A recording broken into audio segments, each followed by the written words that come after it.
amigos do canal BA, está no ar mais uma edição do nosso Pergunta e Resposta, sempre com o apoio da Caixa de Assistência dos Advogados do Rio Grande do Sul, Colégio Sinodal do Salvador e também do portal Coletiva.net. Programa Pergunta e Resposta que vai ao ar sempre de segunda para terça-feira, 00h30, com mais 6 reprises em horários alternativos. Então, todo dia na sua tela tem Pergunta e Resposta, que é gravado aqui nos belos estúdios da Verbo Jurídico.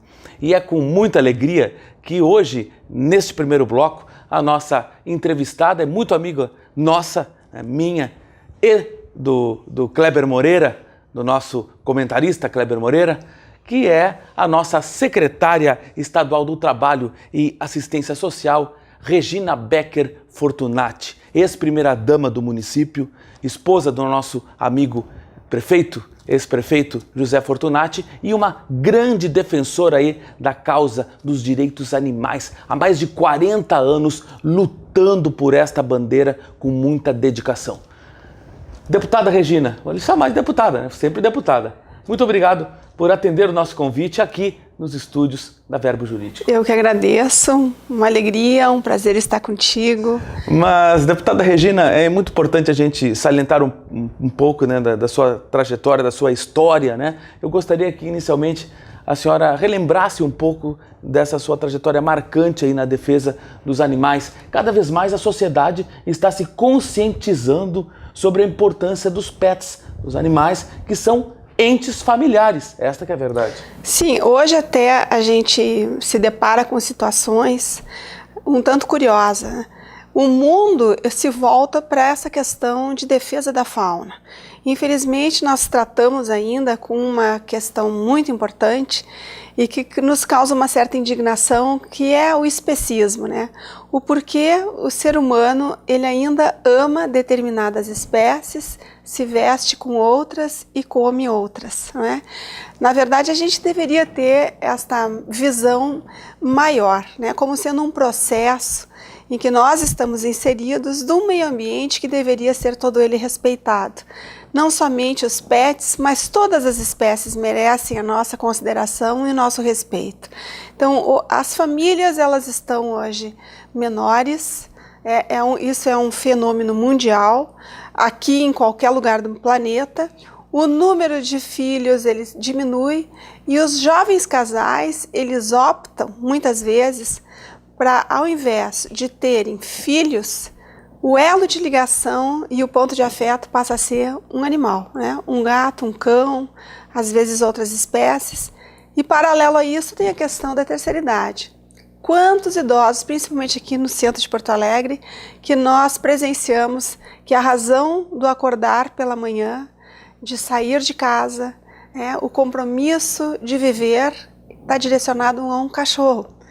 Um cãozinho que tem que ser levado para a pracinha, que tem que caminhar na rua e que essa ligação faz com que exista essa disposição em viver. Então, nós entendemos que essa relação homem-animal, ela é uma relação, ela é milenar, mas ela tem se intensificado muito. Secretária Regina, infelizmente as redes sociais aí estão proliferando, né, ações aí desses malfeitores aí que maltratam animais.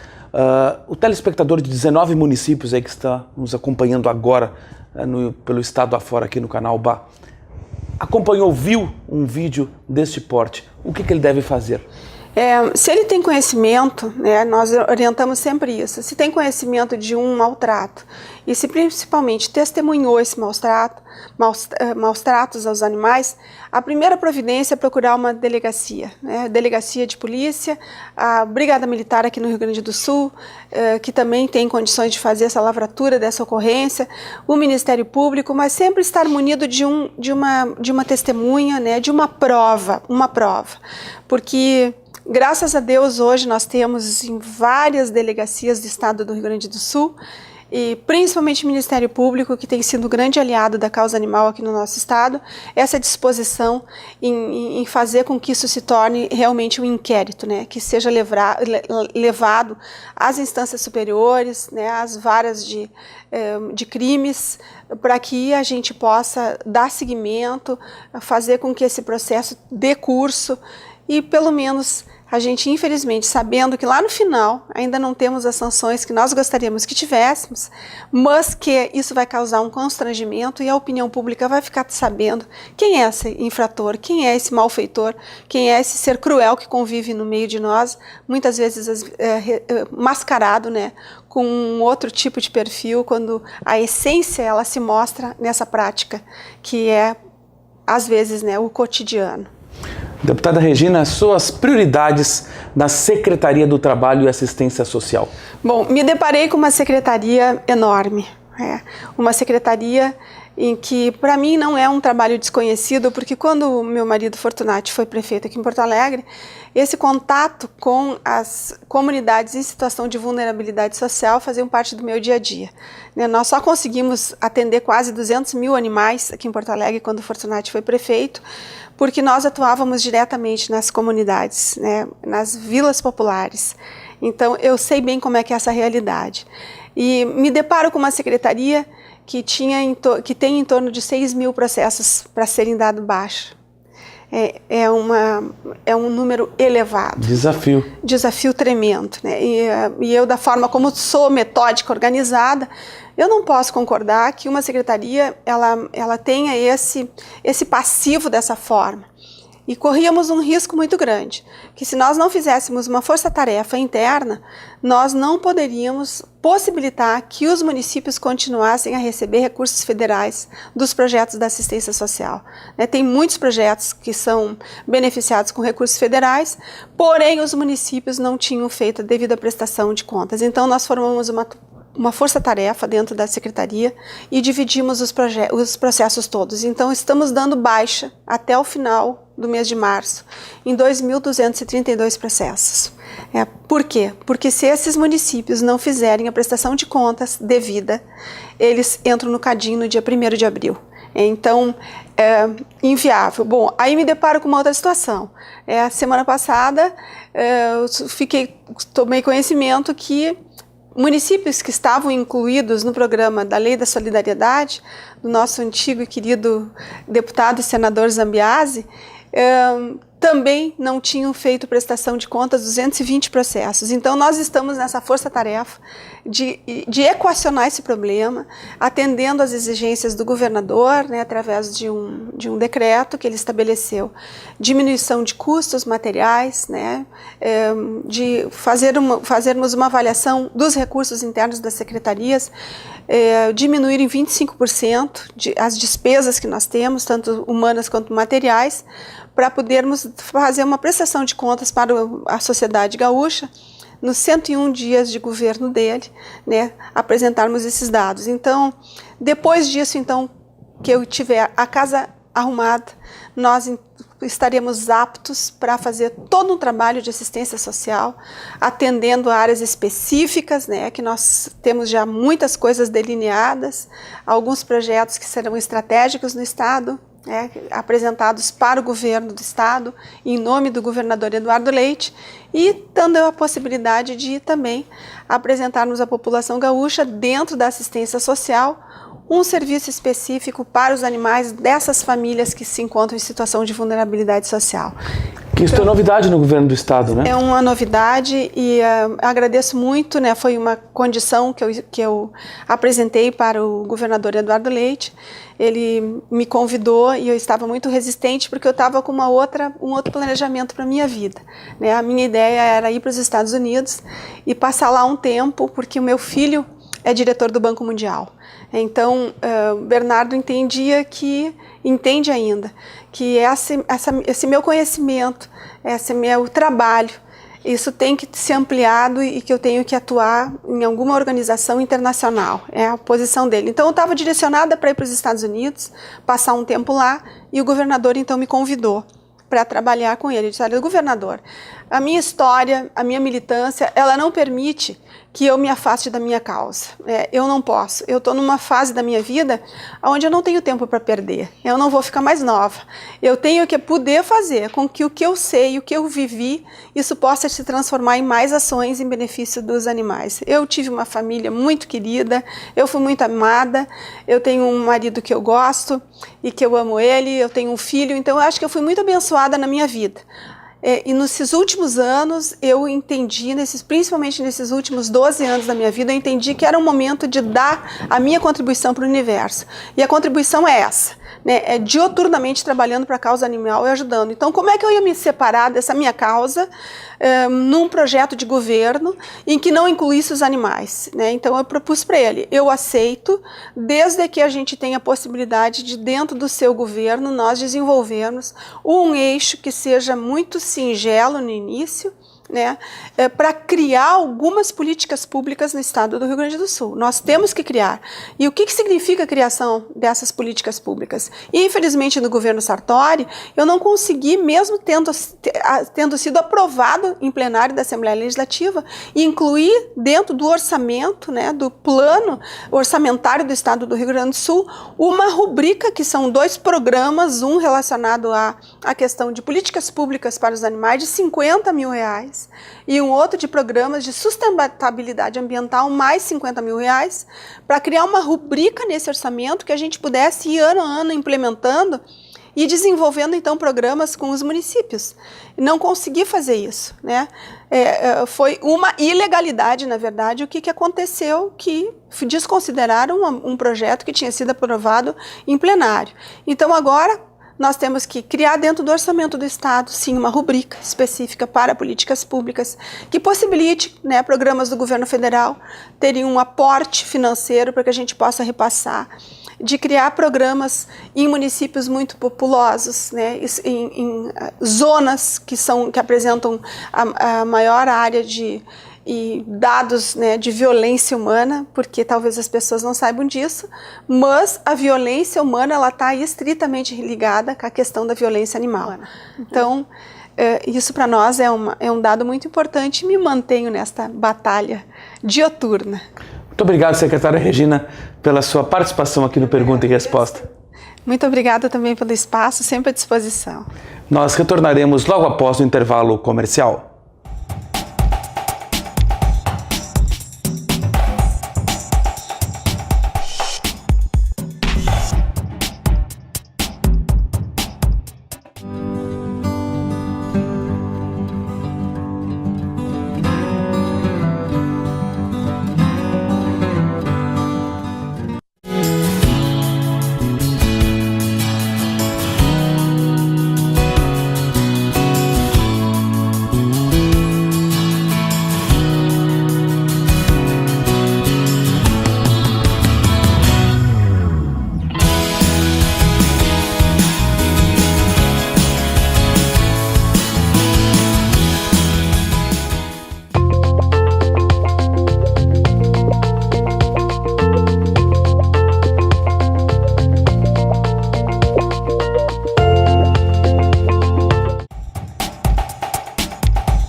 Estamos de volta com o nosso Pergunta e Resposta aqui pelo canal BA em 19 municípios gaúchos, sempre com o apoio da Caixa de Assistência dos Advogados do Rio Grande do Sul, Colégio Sinodal do Salvador, Portal Coletiva.net e Verbo Jurídico, aqui onde gravamos o nosso programa neste belo estúdio da Verbo Jurídico.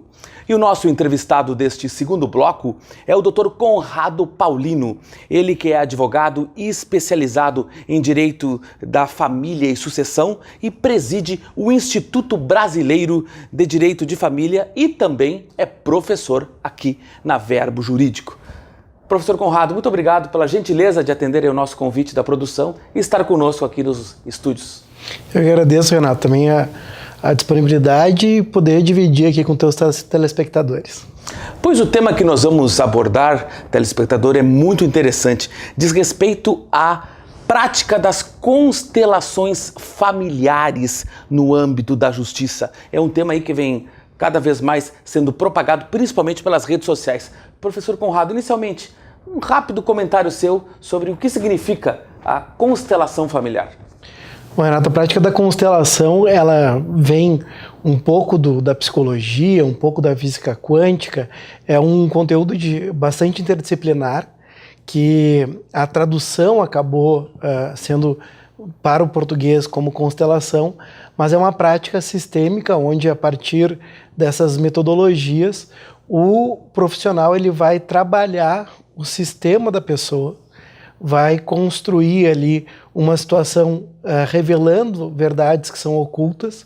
Eu não sou constelador, eu sou um curioso, sou um advogado que sou simpático à prática, mas essa metodologia ela vem sendo utilizada para trabalhar positivamente os conflitos, porque a gente sabe que aquilo que chega até o Poder Judiciário apenas manifesta uma situação de desejos, de situações, de sentimentos. Então a prática da constelação ela procura trazer à tona essas situações para que as pessoas possam, por elas mesmas, identificar o que movimenta, na verdade, aquele seu desejo, aquele seu anseio, para que a partir disso os conflitos eles possam ser elaborados positivamente. E como funciona na prática, por exemplo, nas audiências, a aplicação deste método? A gente, no Rio Grande do Sul, por meio da Lisandra dos Passos, que é uma magistrada que inaugurou aqui um projeto de justiça sistêmica, junto com a Cristiane Panis, que é psicóloga consteladora, se implantou, foi um dos primeiros estados, o estado da Bahia foi precursor, o juiz Sam Stork, que aplicou essa metodologia, e ela já é uma prática realizada dentro do Poder Judiciário. Não necessariamente são audiências, né? O projeto ele se caracteriza pela voluntariedade, porque o novo Código de Processo Civil ele não exclui outras metodologias que não sejam a mediação e a conciliação, porque a gente já teve um avanço significativo em 2015, que foi trazer a prática da mediação para dentro do Poder Judiciário. E o artigo 3º, parágrafo 3º do CPC diz que outras metodologias também podem ser aplicadas. Entre elas aí se inclui a constelação. Então, hoje esse projeto ele se caracteriza onde os advogados eles podem se candidatar, eles podem indicar os seus casos para serem objeto de sessões de constelação, ou o juízo ele pode encaminhar os seus casos para essa metodologia. Claro que esse projeto, que é a Justiça Sistêmica do nosso Tribunal de Justiça, ele não afasta outras medidas de caráter privado. Por exemplo, eu que tenho só atuação em família e sucessões, quando a gente percebe que alguma situação pode ser encaminhada, a gente acaba contratando um constelador privado, ou encaminha, ou recomenda para que o cliente possa buscá-lo. Então é uma situação que pode acontecer antes mesmo do ajuizamento de um processo, ou graças a esse projeto aí liderado pela Lisandra dos Passos, a doutora Maria Inês Link, aqui em Porto Alegre, nas varas de família também aplica. Então hoje nós temos a possibilidade também que no curso de um processo o cidadão possa ter acesso a essa metodologia. Quais são os temas mais frequentes nessa área, professor Conrado? Olha, sem dúvida, os casos de família e sucessões eles estão mais vulneráveis a essa metodologia, até porque o que nós temos no processo de família é uma manifestação de um histórico, né? A questão sistêmica ela se baseia justamente nisso, de que as nossas escolhas elas são pautadas pelas situações pretéritas, ou seja, aquilo que nós manifestamos numa relação, ela vem presente daquilo que os nossos antepassados nos reservaram, ou seja, até de situações que são ocultas.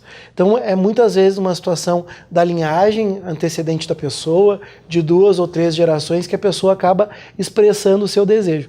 E a constelação ela é muito forte justamente porque ela vai trazer essas situações ocultas, o que para nós do direito é totalmente abstrato, né? A gente no direito, numa formação bastante objetiva, as pessoas estão muito acostumadas a ter uma situação de que tudo tem uma explicação racional, e a constelação ela acaba não tendo essa situação. Então, para nós do direito, a aplicação da metodologia ainda é um desafio. Eu até costumo dizer, quando a pessoa ela não conhece a constelação, eu digo, olha, assista uma constelação, porque realmente o que aparece num ambiente de uma prática sistêmica são situações que às vezes a gente imagina assim, mas isso é real ou isso é uma encenação, né? Então, por isso é tão desafiador, mas com certeza, né, nas situações do conflito familiar e sucessório a gente tem tido um resultado muito grande, porque as pessoas, depois que conseguem perceber o que é realmente que elas estão buscando, porque dentro do direito a gente está acostumado a uma situação de que eu preciso ganhar o processo. e a partir de uma prática sistêmica, os interessados acabam percebendo que aquela vontade de ganho tem uma origem, e essa origem está no passado, e aí o direito sistêmico acaba nos auxiliando nesse sentido. Uma metodologia que vem para aperfeiçoar o Poder Judiciário. Ela vem aprimorar esse discurso interdisciplinar, né? Porque o direito ele não se resolve por ele mesmo, e a gente cada vez mais precisa da psicologia do serviço social. E aquele profissional do direito que ele não está sensível a essas práticas, ele vai perder espaço no campo profissional. Que é claro que frente ao novo, e todo mundo tem muita resistência com o novo, a gente tem que tomar muito cuidado em quando oferecer essa prática, porque aqui eu vou dar a minha opinião de advogado privado. Eu tenho que muitas vezes perceber se a pessoa está aberta a essa prática para eu encaminhar a uma prática de constelação, porque como é muito abstrato, as pessoas já vão ligar a outras ciências ocultas, vão pensar, tá, mas se esse advogado está me oferecendo constelação, daqui a pouco ele vai jogar tarô e búzios para mim, né? Então, assim, as pessoas têm muito preconceito, as pessoas imaginam que o profissional do direito ele tem que estar pronto só para o litígio, ele tem que resolver, distribuir uma petição inicial, o juiz só tem que julgar. E a constelação ela vem quebrar essa lógica, ou seja, nós, enquanto profissionais do direito, nós temos que ser facilitadores daquela situação e, acima de tudo, a constelação ela nos auxilia a ter uma prática mais humanizadora do direito, porque atrás de um processo, atrás de um número de processo, existem pessoas. Num processo de família, tu tem crianças e adolescentes que estão correndo risco com aquele conflito, ou seja, a constelação ela permite, por um olhar mais amplo, fazer um tratamento positivo desse conflito. No começo, professor Conrado, como é que foi essa adaptação junto aos profissionais de direito, principalmente os mais antigos, os mais conservadores, digamos assim? Olha, Renato, te confesso que nós ainda estamos em processo de adaptação, né, pelo fato de que o profissional de formação jurídica, ele é muito conservador. Né? Então, a gente ainda precisa ter uma sensibilização nos congressos que a gente organiza pelo Instituto Brasileiro de Direito de Família. Nós sempre procuramos colocar essa prática no palco justamente para sensibilizar o público. Né? Todo mês de junho, agora dia 7 e 8 de junho, temos um evento em Gramado, mais uma vez é o 11º Congresso do Mercosul, e mais uma vez essa prática vai estar no palco. Por quê?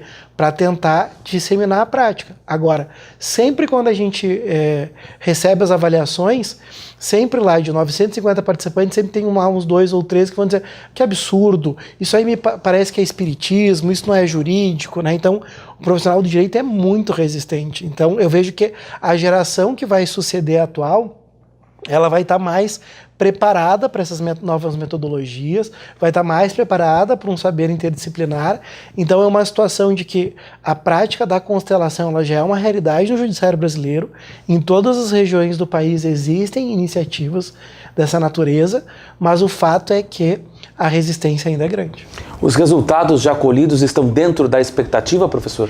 Eles superam a expectativa, né? Tem algumas situações de índice superior a 90% de sucesso, né? E que, claro, a gente precisa, como tudo que é implantado, a gente precisa ter adaptações, né? Por exemplo, minha visão crítica à prática da constelação dentro do judiciário. Nós temos, em alguns estados, juízes que aplicam a metodologia. Eu sou bastante resistente ao juiz da causa aplicar a metodologia, porque no espaço de constelação surgem informações que não estão nos autos. E se não tem acordo posterior, aquele juiz ele vai acabar se influenciando com o que vem no ambiente de constelação. Então, eu vejo que a gente precisa ter só essa cautela, pelo fato de que é uma situação que é muito boa, as pessoas têm que estarem abertas a isso, né? É um caráter voluntário, mas como tudo que é novo, a gente vai precisar aí de um amadurecimento da metodologia para que a gente possa ter a melhor satisfação do usuário. Professor, temos ainda mais 2 minutos, nos avisa ali a nossa produtora Bruna Breyer. Eu gostaria de mais um comentário seu a respeito da importância do direito sistêmico na sociedade. Olha, sem sombra de dúvidas, é de uma melhora qualitativa do serviço judiciário.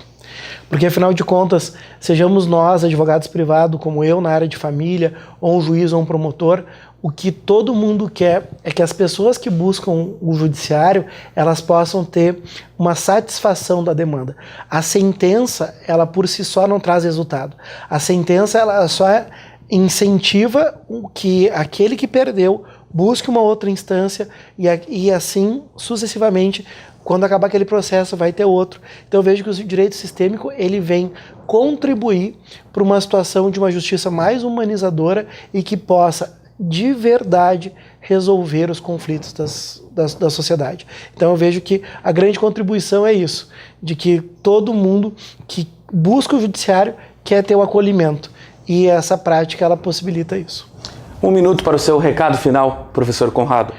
É fazer o convite, então, para que a gente não possa ter medo do novo. Todo mundo que está em sofrimento quer atenção, e essas práticas humanizadoras, elas vêm da atenção que as pessoas buscam. Sejamos nós, advogados, assistentes sociais ou psicólogos, a gente sempre quer o melhor para quem nos busca. Então, que a gente não tenha medo do novo e estejamos abertos a isso. Mais uma vez, muito obrigado pela sua participação aqui no Pergunta e Resposta pelo canal BA. Muito obrigado e até a próxima. E nesse ponto nós encerramos então mais uma edição do nosso programa, que sempre conta com o apoio da Caixa de Assistência dos Advogados do Rio Grande do Sul, Colégio Sinodal do Salvador, portal coletiva.net e também da Verbo Jurídico. Até a próxima!